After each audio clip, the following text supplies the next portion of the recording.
खुलुमबाय बेयो बड'लेण्ड इंखं टेलिभिजन दिनै 2022 शुक्रबार खालि सानसेनि बरादखौ नोंथांमोननि खाथियाव लाबोदों आं सदानन्द दैमारिया।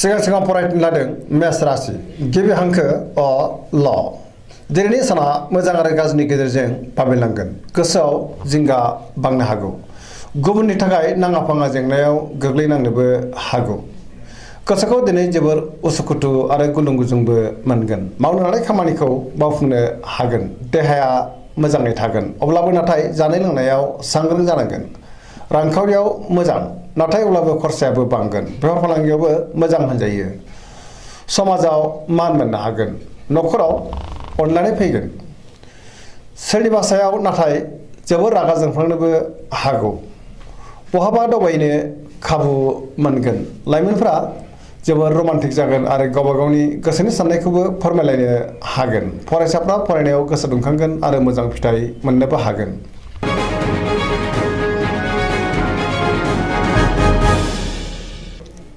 वृष राशि गिबि हांखो इ उ ब दिनैनि साना जोबोर मोजां गुबुननि हेफाजाब मोननानै गोसोखौ दिनै जोबोर गोजोननाय मोनगोन गोसोआव बोलो बांगोन गोथों आरो गोग्गो साननो रोंगोन गियाननि आंखाल जानाय नङा मावनो लानाय खामानिखौ थि समावनो मावफुंनो हागोन समाजावबो मान मोनगोन रांखावरियाव दिनै जोबोर मोजां मोननो गोनांखौबो मोननो हागोन आरजिनाय धोनखौबो दोनथुमनो हागोन बेफार फालांगियावबो दिनै जोबोर मोजां मुलाम्फा मोनगोन आयाबो बांगोन बहाबा थाङोब्ला दिनै जोबोर मोजां आरो मोजाङैनो हान्थिनोबो हागोन न'खराव दिनै बिसि फिसायनि गेजेराव अननानै फैगोन देहाया मोजाङै थागोन लाइमोनफ्रा जोबोर रमान्टिक जागोन आरो गावबा गावनि गोसोनि साननायफोरखौबो फोरमायलायनोबो हागोन पजिटिभ एनार्जिनि गोहोमबो गोग्लैगोन फरायसाफ्रा फरायनायाव गोसो दुंखांगोन आरो मोजां फिथाइ मोनगोन बहानिफ्रायबा मोजां खौरां फैनोबो हागौ गोसोनि साननाय आरो लुबैनायफ्रा मोगथाङाव जाफुंगोन सरासनस्रायै दिनै साना जोबोर मोजां आरो मोजाङैनो बारग'लांगोन।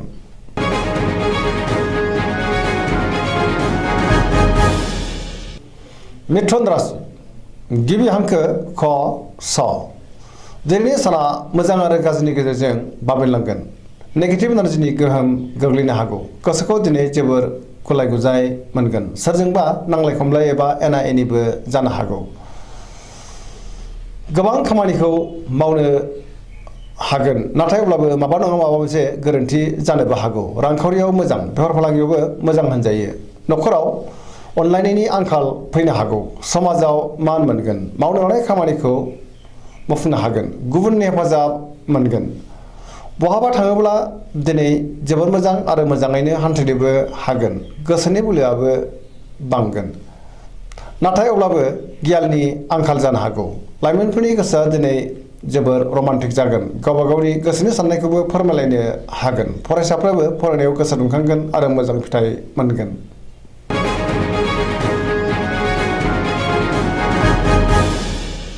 कर्कट राशि गिबि हांखो ड ड ह दिनैनि साना जोबोर मोजां गोसोखौ जोबोर गोजोननाय मोनगोन मावनो लानाय खामानिखौ थि समावनो आरो गोरलैयैनो मावफुंनोबो हागोन सोरजोंबा जोबोर अनजागोन आरो अनसायजागोन रांखावरियाव जोबोर मोजां बेफार फालांगियावबो दिनै जोबोर मोजां मोननो गोनांखौबो मोननो हागोन आरजिनाय धोनखौबो दोनथुमनो हागोन देहाया दिनै मोजाङै थागोन गुबुननि थाखाय मोजां खामानि मावनानै होनो हागोन आरो गुबुननिफ्राय थोजासे हेफाजाब मोनगोन न'खराव बिसि फिसायनि गेजेराव अननानै फैगोन बिदा फंबायजों मोजां सोमोन्दो थागोन गोसोनि साननायफोरा मोगथाङाव जाफुंगोन समाजाव दिनै बयजोंबो गोरोबनानै थानो रोंगोन लाइमोनफोरनि गोसोआ दिनै जोबोर रमान्टिक जागोन आरो गोसोनि साननायखौ फोरमायलायनोबो हागोन पजिटिभ एनार्जिनि गोहोमबो गोग्लैगोन सरासनस्रायै दिनै साना जोबोर मोजां आरो मोजाङैनो बारग'लांगोन।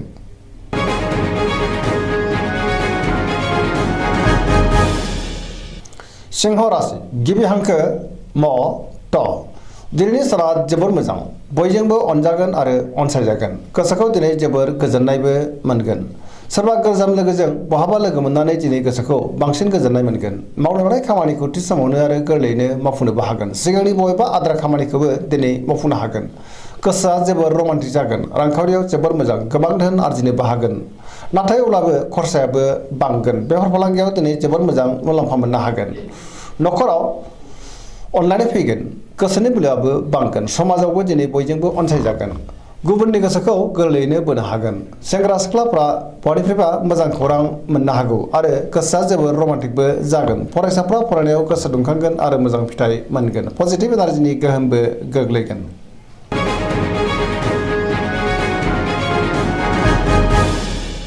कन्या राशि गिबि हांखो प ट। दिनैनि साना जोबोर मोजां। गोसोआव गोग्गो आरो गोथों साननाय फैगोन। गियाननि आंखाल जानाय नङा।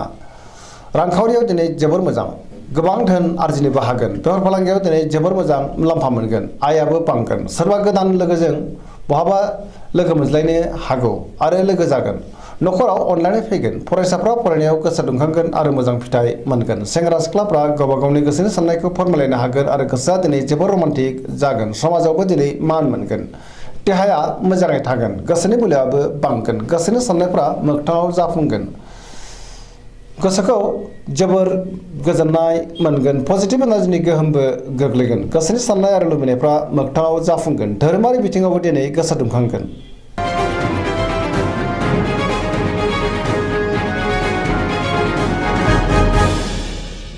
तुला राशि गिबि हांखो र ट। दिनैनि साना जोबोर मोजां। बहाबा दावबायहैनो खाबु मोननो हागौ। गोसोखौ दिनै जोबोर गोजोननाय मोनगोन। गोसोनि बोलोआबो बांगोन। गोसोनि साननाया मोगथाङाव जाफुंगोन। मावनो लानाय खामानिखौ थि समावनो आरो गोरलैयैनो मावफुंनोबो हागोन। देहायाबो मोजाङै थागोन। अब्लाबो नाथाय जानाय लोंनायाव सांग्रां जानांगोन। रांखावरियाव जोबोर मोजां। गोबां धोन मोननो हागोन आरो आरजिनोबो हागोन। नखराव बिसि फिसायनि गेजेराव अनलायनाय फैगोन। बिदा फंबायजों मोजां सोमोन्दो थागोन। गुबुनजों मोजां सोमोन्दो लाखिनो रोंगोन। बेफार फालांगियाव दिनै जोबोर मोजां। सिगांनि बबेबा आद्रा खामानिखौ दिनै मावफुंनो हागोन। लिरनाय फरायनायाव आखा फाखा जागोन। फरायसाफ्रा दिनै फरायनायाव गोसो दुंखांगोन आरो मोजां फिथाइ मोननोबो हागोन। लाइमोनफ्रा बहानिफ्रायबा मोजां खौरां मोनगोन आरो गोसोआ दिनै जोबोर रमान्टिक जागोन।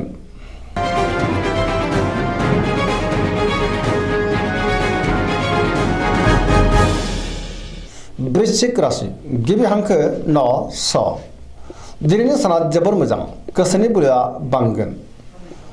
गोजोनै थानो हागोन। बहाबा दावबायनो खाबु मोनगोन आरो मोजाङैनो हान्थिनोबो हागोन। गोसोखौ जोबोर गोजोननाय मोनगोन। लोगोफोरनि हेफाजाब मोनगोन। सोरबा लोगोजों बाख्नाय जानोबो हागौ। गोसोआव गोग्गो आरो गोथों साननाय फैगोन। सिगांनि बबेबा आद्रा खामानिखौ दिनै मावफुंनो हागोन। मावनो लानाय खामानिखौ दिनै मावफुंनो हागोन। गोसोनि साननायफ्रा मोगथाङाव जाफुंगोन। समाजाव मान मोनगोन। नखराव दिनै अनलायनाय फैगोन। रांखावरियाव जोबोर मोजां होनजायो। बेफार फालांगियावबो जोबोर मोजां। गुबुनजों मोजां सोमोन्दो लाखिनो रोंगोन। देहायाबो मोजाङै थागोन। अब्लाबो नाथाय जानाय लोंनायाव सांग्रां जानांगोन। फरायसाफ्रा फरायनायाव गोसो दुंखांगोन आरो मोजां फिथाइ मोननोबो हागोन। पजिटिभ एनार्जिनि गोहोमबो गोग्लैगोन।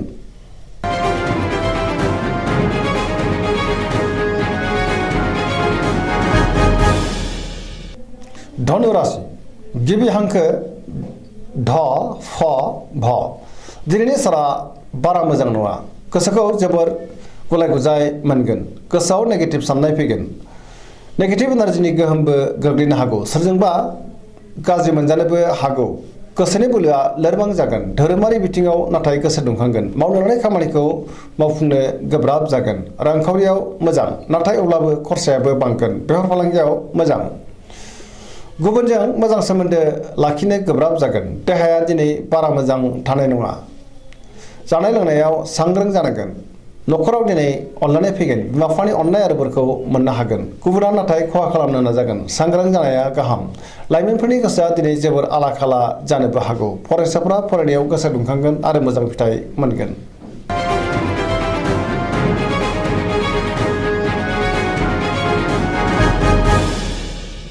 मकर राशि गिबि हांखो ख ज। दिनैनि साना जोबोर मोजां। बहानिफ्रायबा मोजां खौरां फैनो हागौ। गोसोखौ दिनै जोबोर गोजोननाय मोनगोन। देहाया मोजाङै थागोन। गोसोनि साननाया मोगथाङाव जाफुंगोन। गुबुननि थाखाय गोबां मोजां खामानि मावनानै होनोबो हागोन। रांखावरियाव जोबोर मोजां। मोननो गोनांफोरखौबो मोननो हागोन। आरजिनो गोनांखौबो दोनथुमनो हागोन। बेफार फालांगियाव दिनै जोबोर मोजां मुलाम्फा मोनगोन।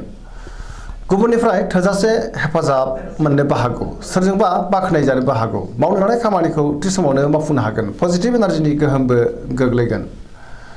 गोसोआ दिनै जोबोर रमान्टिकबो जागोन। फरायसाफ्रा फरायनायाव गोसो दुंखांगोन आरो मोजां फिथाइ मोनगोन। गोसोनि साननाया मोगथाङाव जाफुंगोन।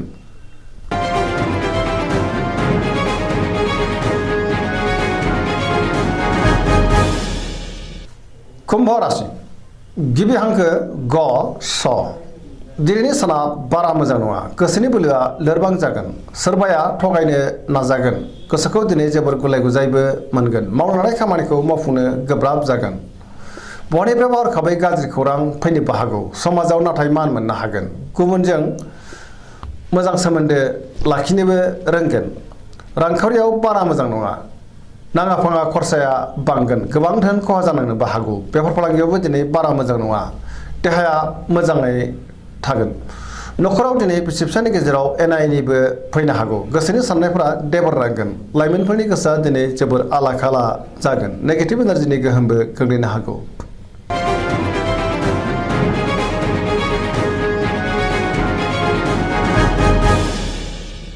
मीन राशि गिबि हांखो ड स दिनैनि साना मोजां आरो गाज्रिनि गेजेरजों बाबेनलांगोन गोसोनि साननायफ्रा देबर नांगोन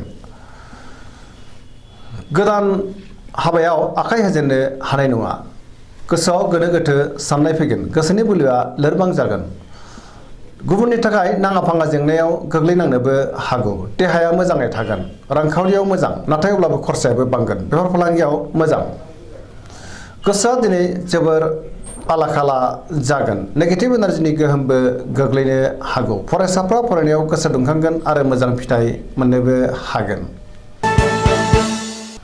दिनैनि राशि फरायनाया एसेनोसै जोबनायाव बेखौनो खावलायो जाहाथे नोंथांमोना सानफ्रामबो जोंनि बे बड'लेण्ड इंखं टेलिभिजनखौ नायबाय थायो आरो साबस्क्राइब खालामो लोगोसे लाइक खालामो आरो शेयार खालामो एसेनोसै गोजोन्थों।